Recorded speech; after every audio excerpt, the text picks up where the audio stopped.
Welcome, ladies and gentlemen, to Wealth and Wisdom with Fred Belcastro from the John DeVita Broadcast Center on the Windy City Hometown Entertainment Network and Jack FM 89.7 WRHS FM Norwich on Friday, May the 29th, the year 2015.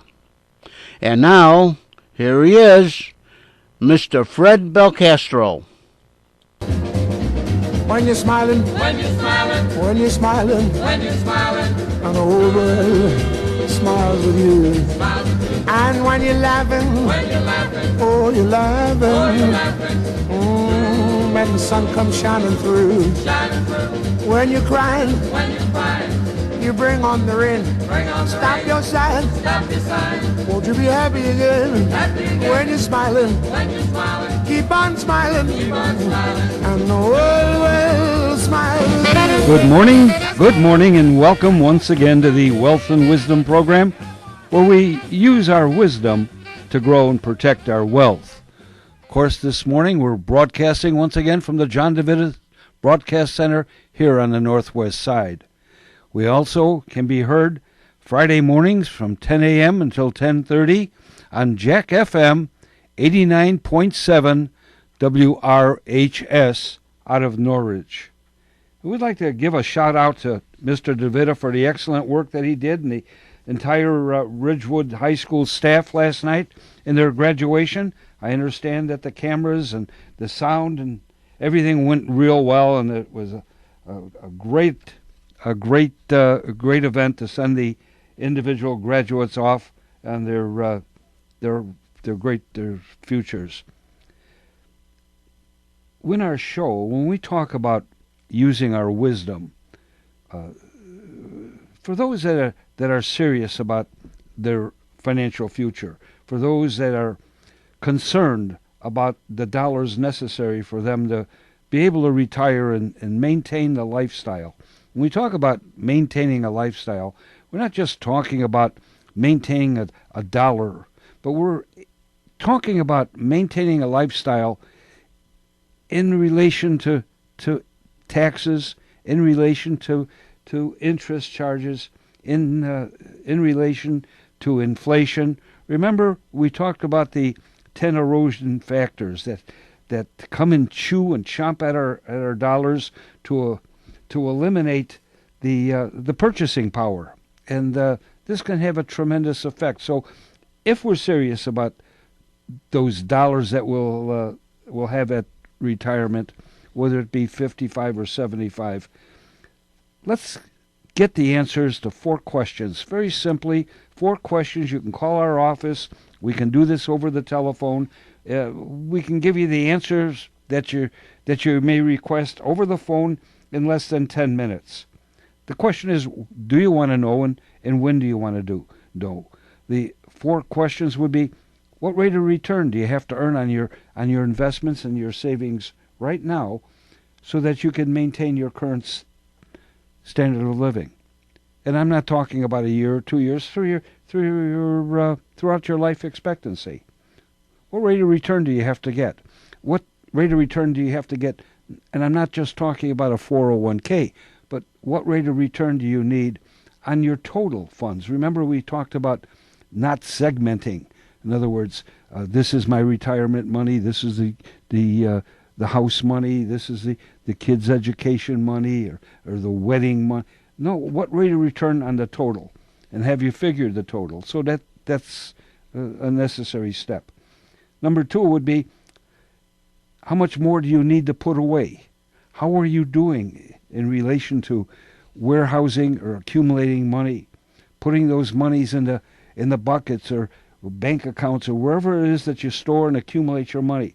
How much do you need to save, whether it be on an annual, weekly, or monthly basis, to be able to retire? Because life happens fast, doesn't it?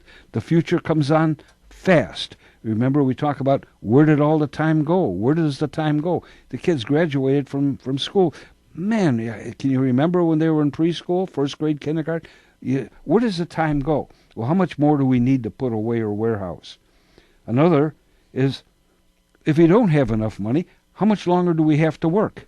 in order to provide ourselves with the necessary income so that we could maintain the current lifestyle. Years ago, we talked about how much you'll need, or you'll need 70%, 60% less after you retire because of expenses. I won't be driving to work. We don't have to maintain this or that. We found out that that's a bunch of malarkey. That's not true. You will not adjust your lifestyle. You will not stop the cable TV. You will not stop going to the doctors, getting your teeth fixed at the dentist's office. You will not stop having the lawn service. You see, there's roofs that need to be fixed. You will not go without heat when the furnace goes out in February. So how much longer will you have to work in order to provide the dollars so that you could retire and live and enjoy your lifestyle? And if you don't do anything other than what you're doing right now, if you don't do a single thing, you don't change anything at all, how much will you have to reduce your standard of living? Have you looked at projecting from 55 or 65 to 85 or 90, which is the life expectancy for most individuals 55 or 60 years old today? Have you looked at that 20 or 30-year period and see the devastating effects that inflation, if it continues no greater than it has been over the last 10 or 15 years, 20 years? You picked the figure because it's 3.2 from the end of the Second World War until today. But you picked the figure, 2%, 1%, 3%. You see, it has a devastating effect on the purchasing power of the dollars. So let's look at those 4 questions. What rate of return do you need? How much more do you need to save? Or how are you doing? How long will you have to work to be able to retire? And if you have to reduce your standard of living, how much will you reduce your standard of living because of the dollars to enjoy your current lifestyle? It can be done within 10 minutes over the telephone. Give my office a call, 630 area code, 630-673-4360. If you'd like to get in touch with me during the week, you'd like to send me an impersonal email, the email address is fbelsecure@aol.com. That's FBELSECURE@aol.com. We speak each and every week about the transfer of money, and we say that there's more to be gained to eliminate the losses than there is in looking to hit the home runs or come up with 1 or 2 investments that's going to satisfy our every need that we have as far as finances are concerned. But in order to avoid the transfer of the interest, and let's not forget the opportunity cost that goes right along with it, you've got to put yourself in a position, of financial position that is, where you have the choice of either using your money or using someone else's money. But I mean, you've got to have warehoused or saved enough until you can choose to pay cash for your purchases or finance them. And we know that if we pay cash, we've got to pay ourselves back. And some have told me that, yeah, Fred, we do that. We set up what's called a sinking fund, and we repay that. And if we pay cash, we take it out of our funds, and then we put the funds back. But I haven't run across, and I say this to individuals and smile, and they smile after hearing it. You pay yourself back, but you don't pay the interest you lost on the money. People don't think of that. Well, that's okay. It's not going to be that big a deal in 4 or 5 years. But as long as you use the money from somebody else, they're going to require payment of interest, VIG, whatever it is, for the privilege of using their money. Until we have enough money accumulated for ourselves, you're always, when you purchase any major appliance or an automobile, you're going to have to transfer some of your wealth away. This is dollars that you're going to be short at some time in the future. But once you have accumulated the money, then you're sitting a little bit better, and you're able to use an opportunity of either using your money from others at a rate less than you're earning on your money, or borrowing. Getting in that position, it's unless you're in that position, no ifs, ands, or buts. Your circle of wealth, your wealth is not going to grow. As long as you're feeding interest and expenses to someone else, your bucket, your tower, your bathtub full of money, your reserve, your accumulated dollars, your warehouse will not grow. And we talk about the process. And when I speak to groups, I always speak about the process, not the products. Yeah, I bring my West Side accent, but I want to speak the truth, not the fluff that'll just sell a product. And I mentioned last week about the simple game of tic-tac-toe. Who won? The first time you played tic-tac-toe, who won that game? It was the person. I can tell you who it was. It was the person who taught us, who showed us how to play the game. It's just a couple of rules. They said the object is to get 3 in a row, whether or not they're X's or zeros. And I'd say, okay, I'm the X, and I'd put it over here in the corner. Now it's your turn. And you'd put that 0 in the middle, and we're on our way, because all you have to do is get 3 in a row. And if you played this game as kids, you lost regularly, I think, until you learned the strategy of the game, until you knew what the strategy or what the process was. Now, the banks and our institutions, financial institutions, they have rules too. They have strategies too. Do they teach you the rules? No. What do they bring you? They bring you the products.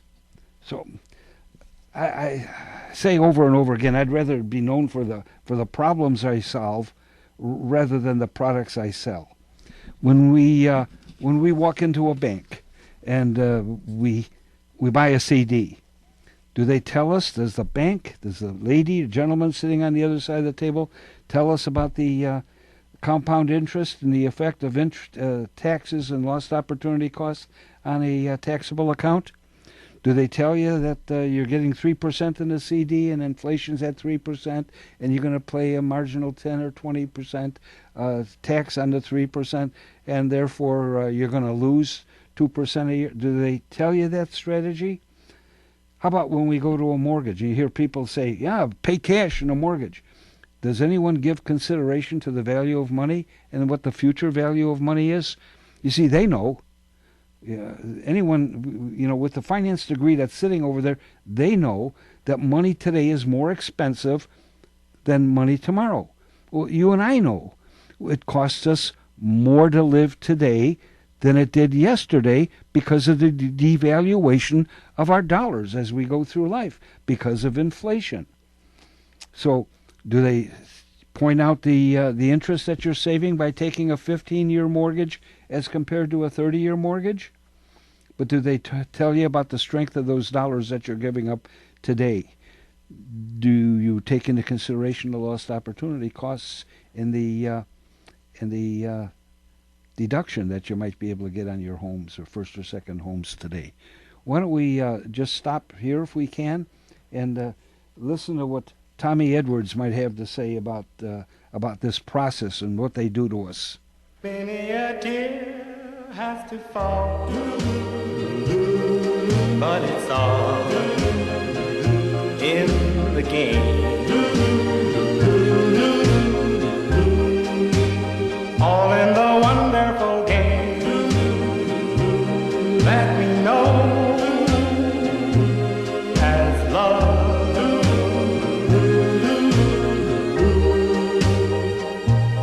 You have words with him, and your future's looking thin. But these things your hearts can rise above. Once in a while he won't call, but it's all in the game. Soon he'll be there at your side with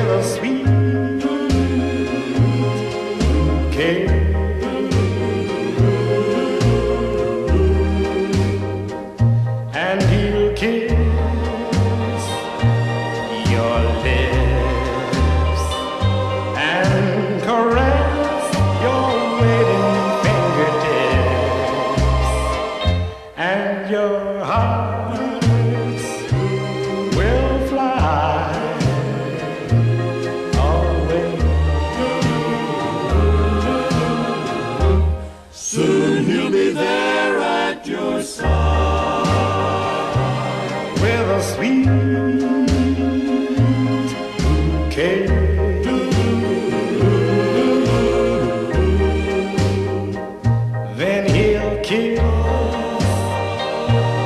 your lips and caress your waiting fingertips, and your hearts will fly away.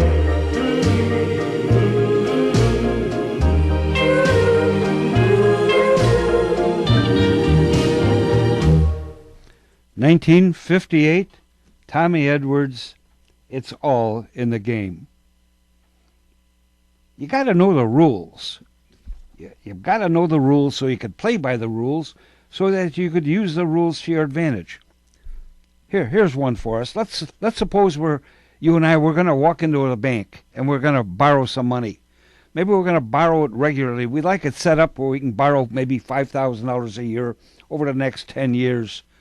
And the banker says, fine, your credit great. We're going to make you the loan of $5,000 a year over the next number of years. And we're thrilled because we want to borrow the $5,000.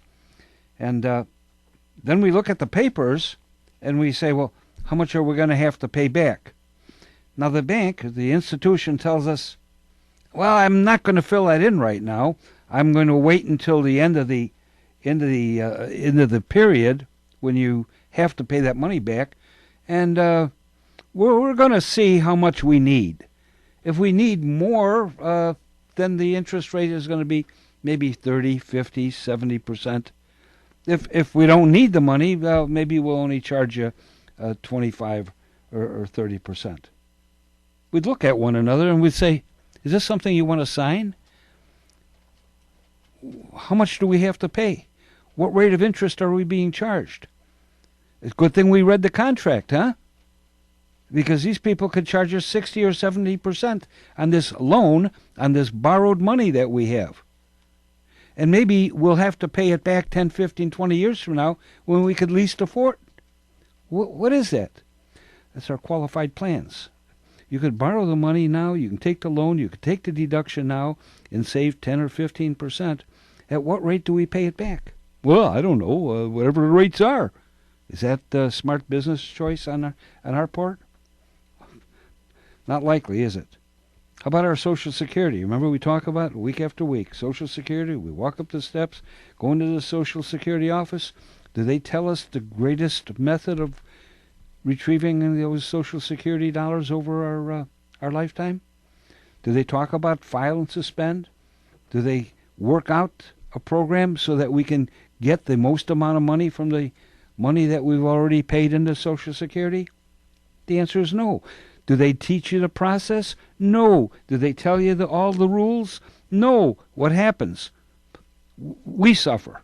The individuals walk down the steps, take the elevator, leave Social Security, thinking that this simple break-even analysis that they may have given us is going to be the solution and the answer to all the money we can get.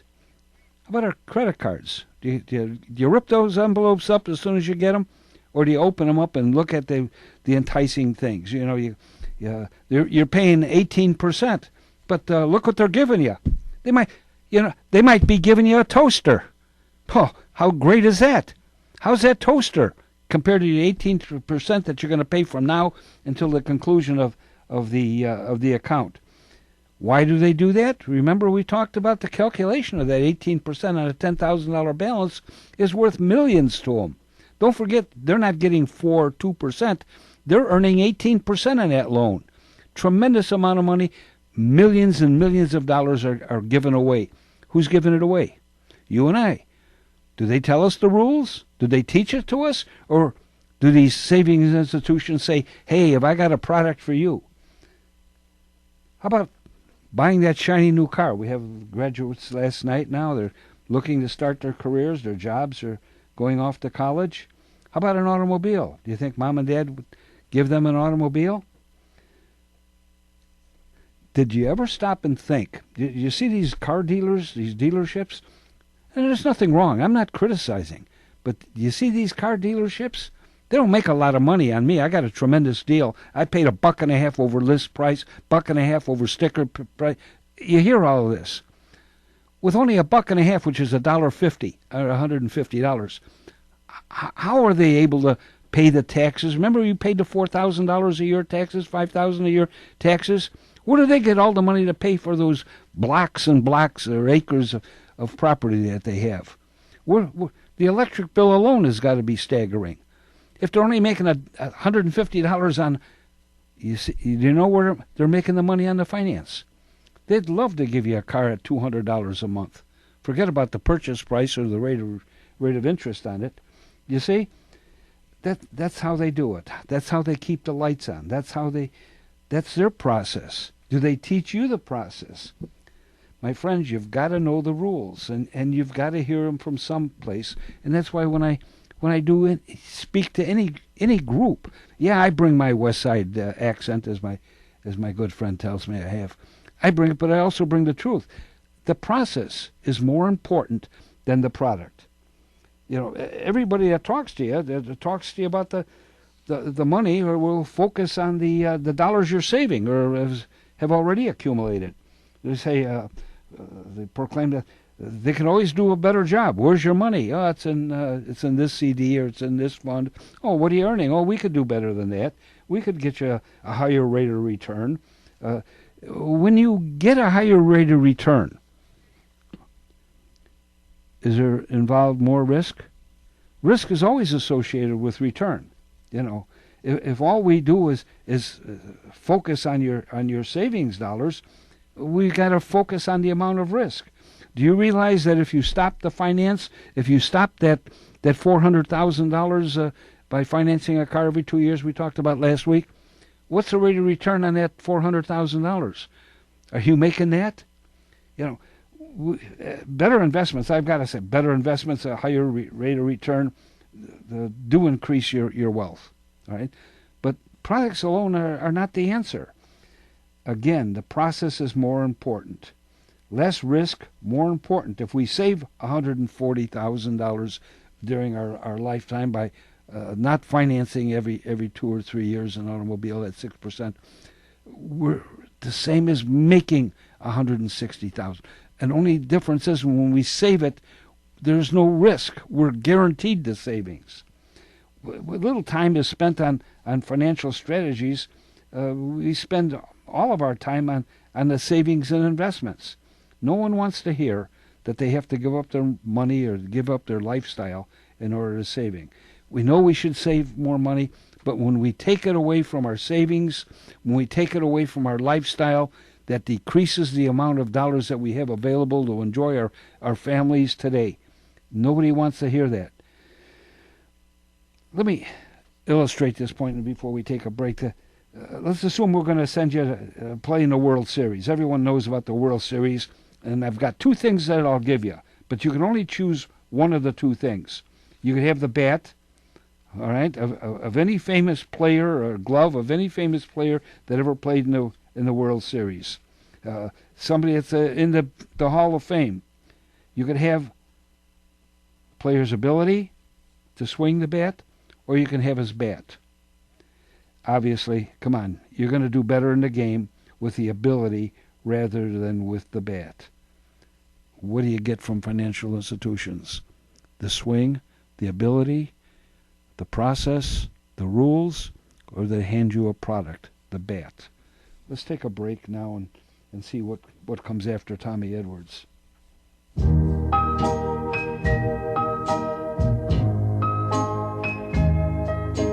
Since I met you, baby, my whole life has changed.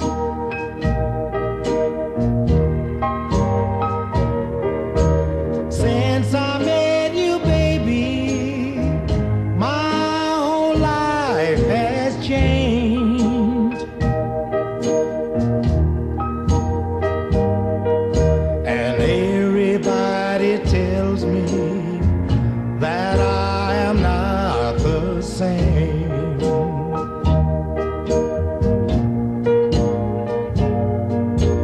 I don't need nobody to tell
way I can.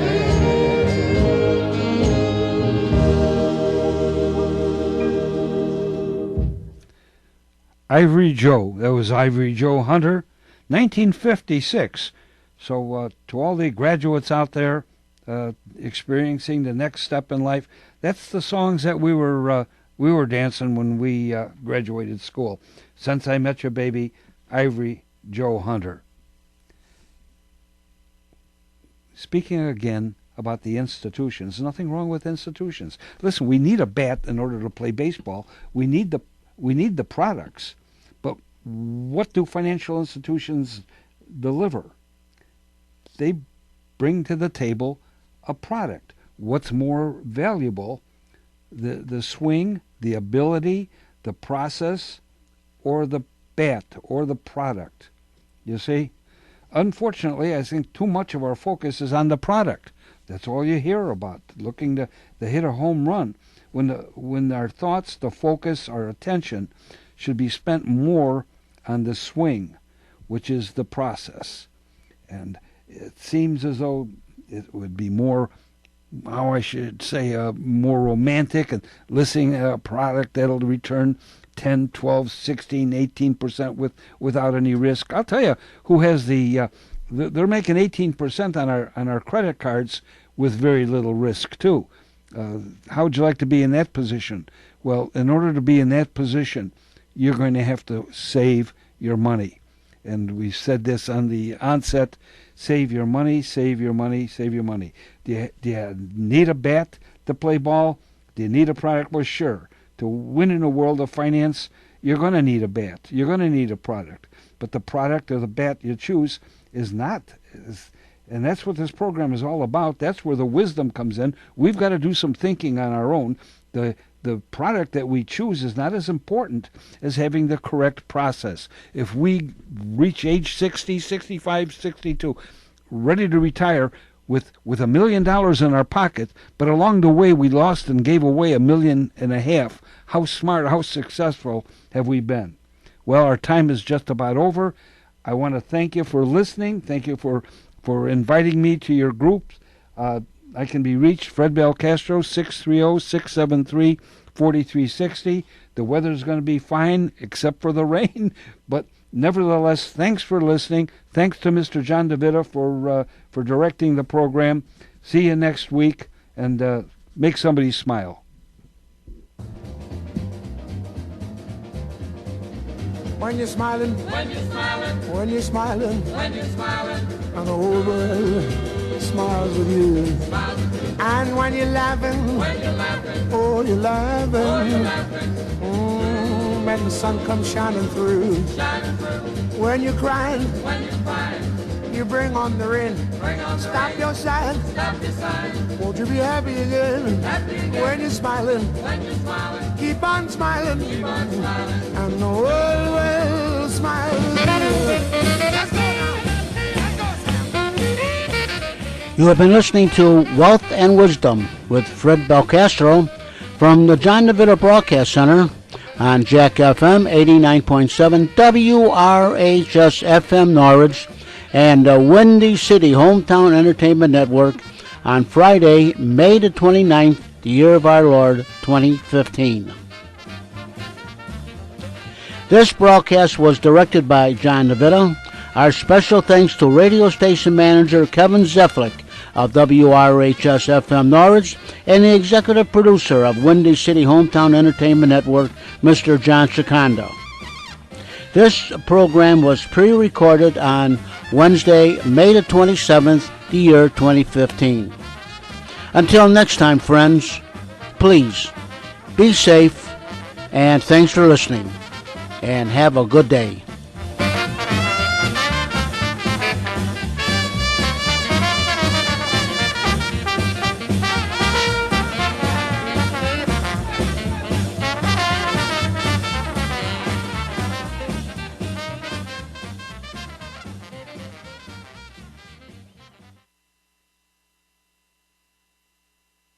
And you are tuned to Jack FM 89.7, WRHS FM, Norwich, Illinois, a Ridgewood Community High School radio station.